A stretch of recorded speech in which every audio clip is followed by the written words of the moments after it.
እንደው አንድ ነገር በእኔና ባንተ ጉዳይ ተፈጥሮ የነበረ ነገርም ትዝ አለኝ። አሁን ትዝ ያለኝ ትዝ የሚልህ ከሆነ አንድ ሰሞን ላይ በዚህ በእንጃዬኔ በሚለው ዘፈን ተነስቶ ግጥምና ዜማውን የጻፍኩት እኔ ነኝ ብለው ወሬ ተነስቶ እኔ እናንተ እንደውም በጣም ትንጨቃጨቅ ነበር የሆነ ሰዓት ላይ።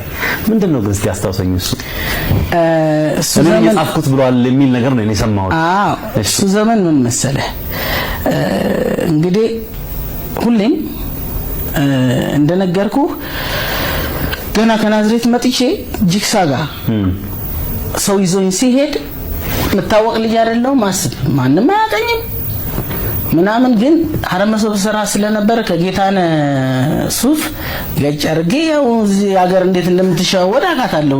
ቴክኒኳ ለኔ አጣፋኝም። ቴክኒኳ አንድ ፍሬንድ መኪና ምናምን አለ እንዲነዳ አይ በክብር ተባብለን ያው የኛ ሀገር ሰው ክብር መከበር የሚመስለው በዛ አይደለ። አሁን ደግሞ የካሴት ጉዳይ ልንፈራረም ነው እንግዲህ አስባ ከሄዳችን ከዛ የት ነው የምትሄድ ነበር?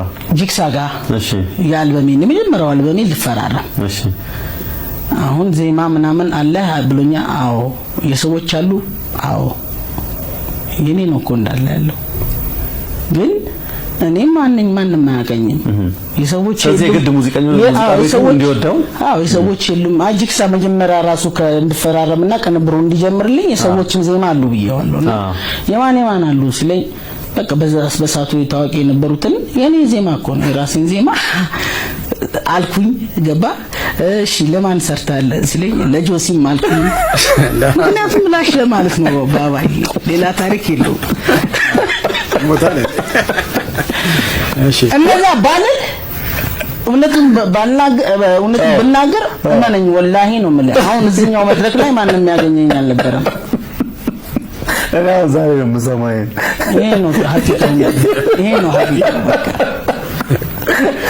ግን ልክ ከወጣ በኋላ ማስተር ተብሎ ልክ ገዢ ካገኘ በኋላ ስም ሊጻፍ ሲል ስራ ጋረደውም የለም ማስተካከም የለም እንዳለ ለኔ ይሰራው ምክንያቱም ያኔ ደግሞ ድንቢ ወጣው ማንነቴን አሽፍያለሁ ስለዚህ አንዳንዴ ውሸት ያስታርቃል ዋሽተም ታስታርቃለህ እኔ ደግሞ ዋሽቼ ኑሮዬን ከለወጥኩኝ አይደብርህ ነው ማለት አይደብር